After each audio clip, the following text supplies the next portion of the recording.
Hey everybody, thank you so much for stopping by my channel. If you're new, please consider subscribing and leaving me a comment to let me know what you think. And if you're returning, I appreciate you guys so much for coming back. So, as you see, the topic, apostates, demons, and churches. Oh my.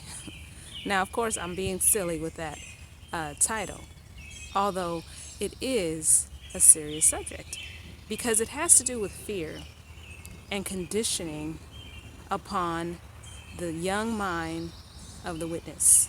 Now, of course, individuals who come into the organization at an older age are still conditioned regarding these things. But for myself, speaking from the perspective that I'm coming from, because I was raised in the organization, I can say that being introduced to these things and having fear instilled in us at a young age really affects how you think for the rest of the time that you are in the organization. So let's start with apostates. And you guys tell me if these things are something that you remember as well.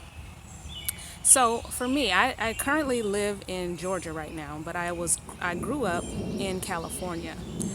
I used to go to a place called the Cow Palace for what I know is probably changed now, but what was called the District Assembly. So the Cow Palace was in what's known as the Bay Area or near San Francisco, right?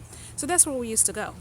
I remember at such a young age that the individuals that were apostates standing outside, and you know what? I don't even want to use the term apostates because now that I know better, I can say that, probably those people were doing the same thing we're doing. And I wouldn't qualify myself as an apostate in the way that witnesses look at it, But yes, the technical definition is someone who no longer believes or have, abandoned their religious beliefs. But I just had to say that. So now, when it came to these people, they would be standing outside of the entrance to the Cow Palace, and I remember this tension in the car, this fear with my parents, and I don't know if they were afraid, but they were definitely uncomfortable. They were definitely tense, and they would tell us, just look ahead, don't look at them, don't make eye contact with them, right? And I'm thinking, what is so wrong with making eye contact? Like, I remember every year just being freaked out, like, oh my goodness, there they go again, And I knew that they were apostates, but I didn't really know what that meant. I mean, I knew, but I didn't know. I know that they used to be witnesses and they became, they stopped believing, but I didn't really know the extent of what it was. So all it did for me was just make me have a fear of these people. So of course, as you get older and you may, are introduced to people, or people try to come up to you that have left the organization and try to open your eyes to certain things, you're gonna immediately just have this wall up because it was conditioned in you. You can't listen to them. You can't even entertain what they say because you are so afraid.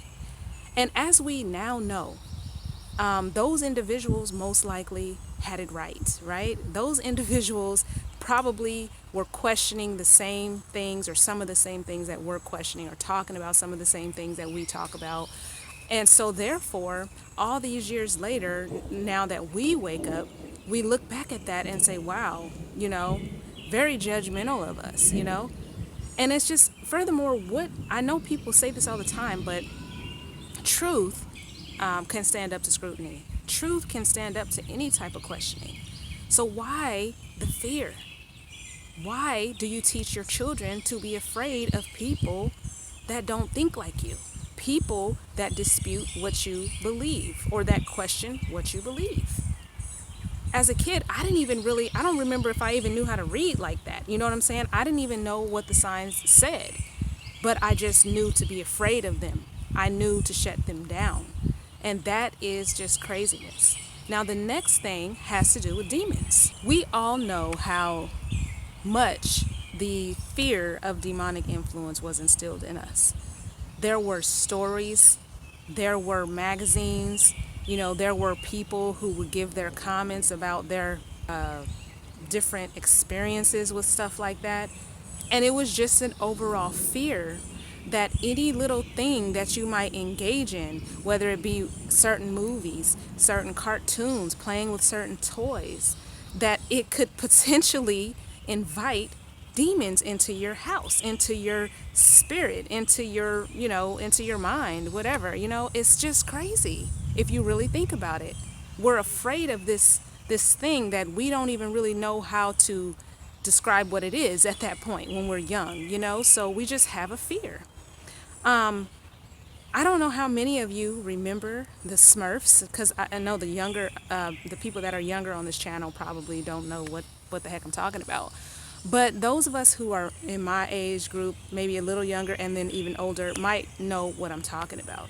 The Smurfs was one of those particular toys that was just like, we were so afraid of it. It seems to me, and you can correct me if I'm wrong, that there were actually what you would call urban legends about the Smurfs, because I don't know if I know like these stories are actually true, but I remember that so many people, no matter where they were from, actually knew about these stories. And oh my goodness, it's about to storm. I just left my house to come out to this park, to do this video because they were mowing the lawn over there. And now I'm at the park and I'm hearing thunder. Hopefully it just holds out for a minute. But anyway, so regarding the Smurfs, the urban legends, okay? So, for example, have you ever heard about the story about the Smurf that got up out the Kingdom Hall and ran out? Have you heard about that? What about the picture of the Smurf in somebody's house, like a witness house, and they, I guess, maybe used to be hearing about Jehovah or something from in the picture, and they got no, I don't know if they got up and came out the picture or if there was blood on the picture or something crazy like that. Do you guys remember these? If correct me if I'm wrong with these stories, but I definitely remember the one about the Smurf getting up out of the person's lap or the kid's lap and running out of the Kingdom Hall. Who knows this person that happened to? Like, is this a real story? But just think about it. Even after I left the organization, right, and I had my daughter, I was afraid to let her watch the Smurf movie. Seriously, like, that's how deep it goes. Like, I didn't even believe the beliefs anymore like that, but yet I was still afraid of her watching that movie, as if the demons was gonna possess our house because we watched the Smurfs. It's just a lot of stuff that we as children had to, deal with from a young age, thinking about all of these things. All of these things that could actually, haunt us. So I'm surprised that I didn't have a lot of dreams about this stuff, because I really don't remember having too many nightmares. But yeah, that is just crazy. So yeah, tell me, you guys tell me if you have some similar stories that you heard. I heard a sister also telling us about somebody who did a Ouija board, and they had this experience, and the person saw this floating image with this person with no legs on a railroad track or some kind of crazy story like that, like after doing this Ouija board. So it was just all these things that made you live in fear and made you want to stay close to the organization. Stay close to the organization, because everything on the outside was just, it was just something to fear. These people who didn't agree with you, and all of these things that could be potentially, touched by Satan and the demons, right? The last thing was churches. Now, this one is crazy, right? Because it's just simply a building, right? It should be more about what, like, if we're going to judge anything, I'm not saying we should, but it would be that you would be looking at the actual practices or the people that are there, as opposed to the building itself. You see what I mean? But I remember just simply walking by a church when I was little, like, or going downtown to do street witnessing, and I would just get this eerie feeling.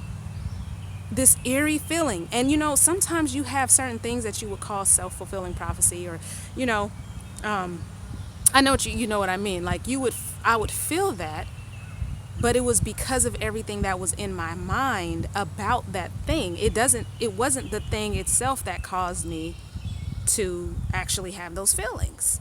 Because as I got older and I left the organization, I have a problem with going by a church. I've gone in churches, I don't go to church, but I have gone to a church before, you know, whether it be for a ceremony or a wedding, whatever it was, but it didn't cause me to have that feeling. So obviously there was nothing wrong with the building, okay?